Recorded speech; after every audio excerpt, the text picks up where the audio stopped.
Hello everybody and welcome to my farming guide for making money in ESO. Before you watch this, I would greatly suggest in the description below I have linked my trading guide. I would suggest to watch that firstly because it is generally a better money source, and secondly because at least the selling part of that will be extremely useful in the process of this video. But this is all about stuff you can farm to sell, so there are other ways of making money. Maybe in the future I'll make a guide on that, but this is all about things that you can farm to make money.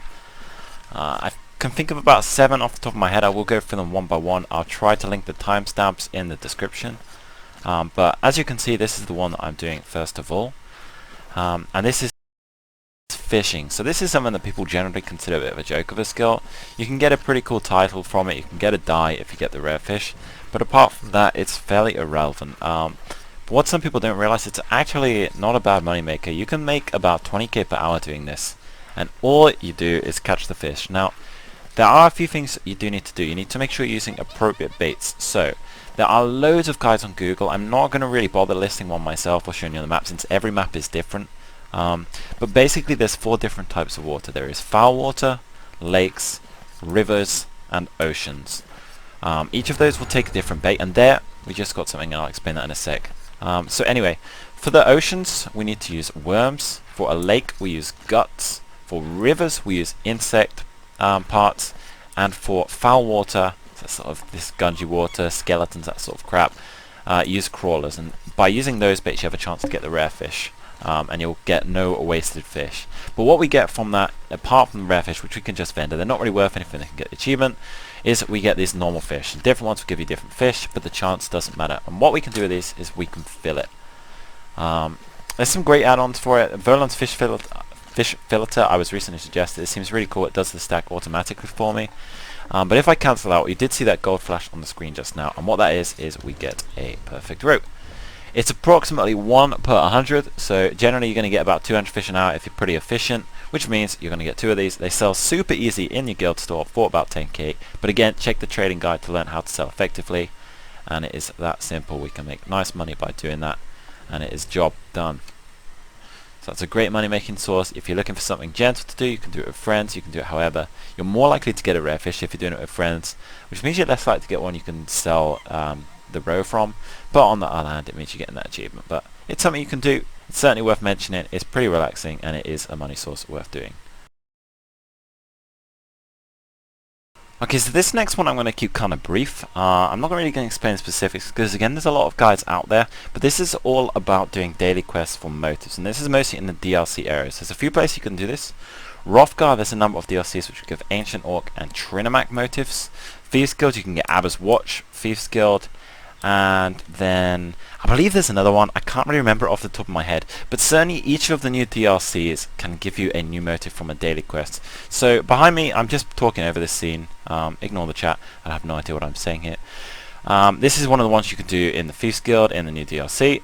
All we do is we do this quest, we get a box, and we can open it up, and there's a chance to get a motive, like so. Bam, 25k. It depends which one you're doing. Generally the Ancient Orc is the most expensive, these are the cheapest, but it's another great money source, like 20 to 40k an hour. This next one's a money making guide that you can kind of do everywhere. It doesn't matter what level you are, it doesn't matter what location you're in. It's all about farming raw materials and flowers. Now this stuff has great value. You can refine it to get tempers. That's all explained in my trade guide, which I've mentioned before, so if you do check that out in the description, that will sort you out.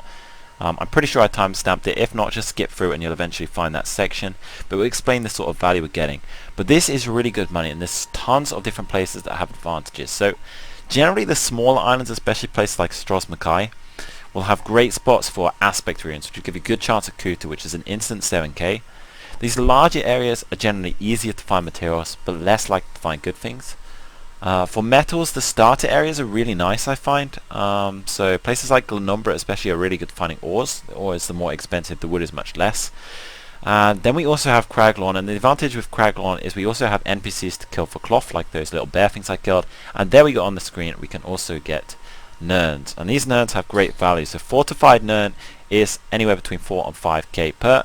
Potent Nern, which is the weapon one, is worth up to 20k, 21k per Nern. Yeah, it's a great money making guide. Certainly you could sell the raw materials, you could refine them. If you don't have the passives, I would suggest just selling them. You can certainly get a decent price for them. Don't sell near the master merchant, sell high. But this can be anywhere up to about 60k an hour. It could also be a lot lower, but it's a great money maker.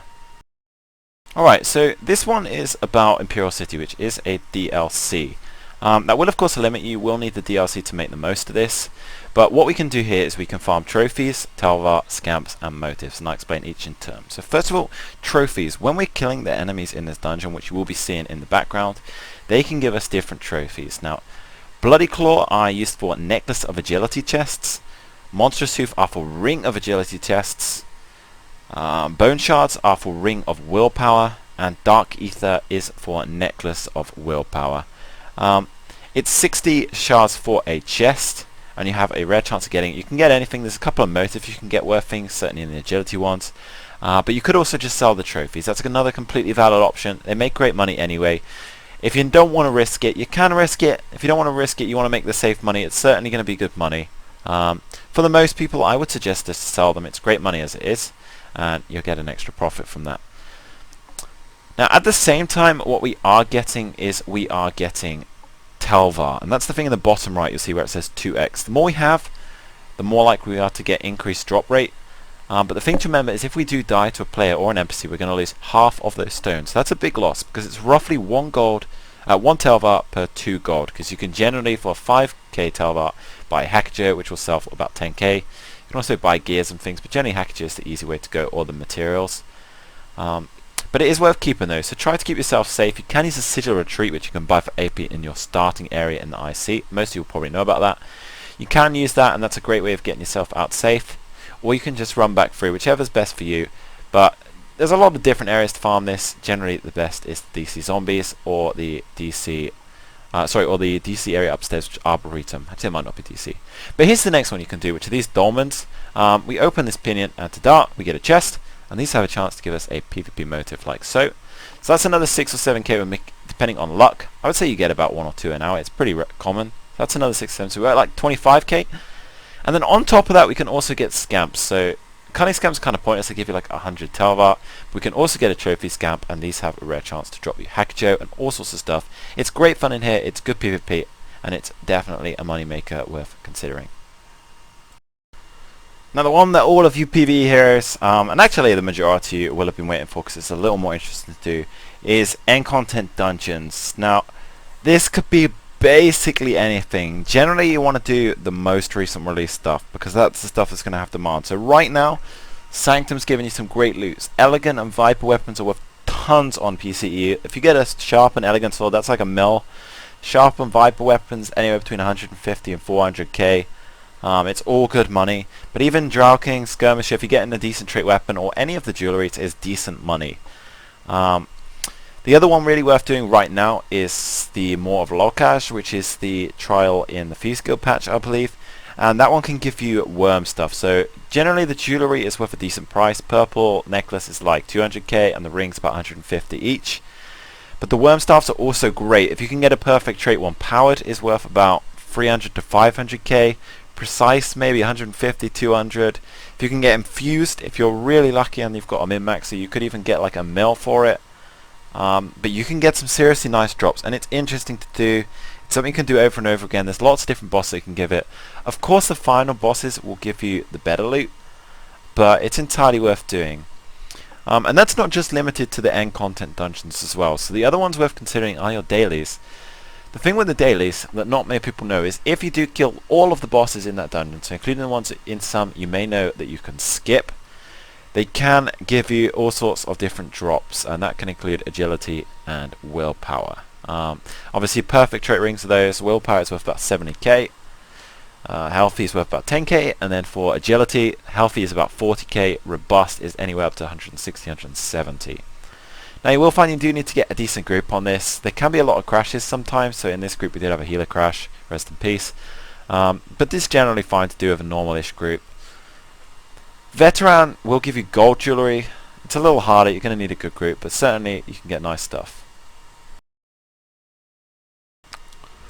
Now whilst I'm making myself some of my favourite potion here, I'm going to quickly explain to you something else. crafting is a fantastic money source. You can do any sort of way. So making armors is great, making potions is great, and making glyphs is great. All of them have good profits. You're going to need a solid guild store. So again, if you do need one, hook me up. Traveling Merchant, whisper at Blobs. I'll type the name in the description, or you can check from the trading guide link if I forget, which is entirely possible. But these all have a profit. I will finish making these and I'll explain them in detail in a sec. But gold glyphs generally right now in V16 cost about 10 to 12k. To get the Kuta is 7k, the Rapora is 1k. So that makes 8k to make 10k. You're making 2k to 4k a glyph. It's that easy, you literally make it. With potions, you're going to buy all the flowers. It will obviously depend on the price, but I can assure you that generally, based on the Master Merchant price, the price of the flowers compared to what you'll get for the potions is a profit on the potions. Perhaps in the future I could add maths to it. It's fairly self-explanatory though, so let's imagine this. A Columbine costs about 400, a Bug Loss costs about 100, that's 500, a Mountain Flower costs about 70, that's 570. Alright, for each one of those flowers, oh, we could also add the water, that's like another 30, so that's 600. For each of those flowers we are going to get 4 potions, so we're spending 600 and we're getting 4 stacks. If we do 600 divided by 4, that makes 150. We put that into case, that is the equivalent of 15k per stack of tripods. Currently they're worth about 17 to 18k, you're making about 2k, similar to the glyphs. The final one to do is your normal crafts, so if I quickly go over to that, we have blacksmithing, clothing, and woodworking. You could also do provisioning as well. Actually the gold food and drinks are great. You can make some off the purple and blue, but it's not that much. But blacksmithing, clothing, and woodworking, if you do get all your research done, you can craft people armors. Certainly by special request, you're not necessarily going to need a guild store, but I would suggest to actually find a guild store and just list different sets that are really popular. You can get stupid prices for white armor, like 5 or 6k for stuff that costs you nothing in V14. Say you spend, I don't know, let's imagine you spend 2k on materials, you're probably going to list that for 6k and not have a single problem selling it. It's an under-tapped market, so if you are one of those really experienced researchers, consider doing that. And at the same time I will explain probably the final money making guide, so I'll tie it in since it's quite similar, and that is writs. So by here we have a board, just taking Cragnot as example, and this will ask you to craft a specific thing. Now this is for provisioning, alchemist, and enchanting. There's also one for blacksmithing, woodcrafting, and clothing. In all honesty, I have never ever done a writ, but I have been informed, well informed, that what happens is you're given something specifically to make. When you make that, you will come back, you will get a reward, or you'll take it somewhere and it will give you a little box. I know from experience that someone goes over here, so there's like a box somewhere in this direction. I don't really know where it is, but just follow the quest through. And what can happen is you can get a reward. Those rewards can be all sorts of stuff. Let's imagine for the provisioning, you can probably get rope, I'm not sure 100%. For alchemists, you can get all sorts of flowers, including the best, such as Columbine. But the big ones are your blacksmithing, woodsmithing, and clothing. The reason they're so good is you can get gold tempers. They're obviously worth a lot. Same as the enchanting, where you can get the Kuta aspect rune. List those in the store, follow the selling guide, and you will make great money. I think that covers everything in terms of farming. It's entirely possible I've missed one. If I do, I'll release it in another video, don't you worry. If anything else comes, I'll release it in a video, don't you worry. Again, make sure you check out that trading guide, guys. I will be linking this in my Traveling Merchant Guild, so if you do need a trading guild, ask me, I'll hook you up. This is all for your advantage. This is nothing to benefit me. It's all to help you guys be able to make some money. I'll release one that's not based on trading in the future. Not right now. I'm obviously spent my time on this. It's taken a few days to get all these clips together. But thank you guys for watching. Good luck making your money. If you do have any struggles, check out the trading video or ask me in the description. I will always reply to anyone who asks my YouTube. If you have enjoyed the content, hit that like button. I'll see you again. And feel free to check me out on the streams as well. I'll leave a link in the description. Hope to see you guys there. And good luck with your farming.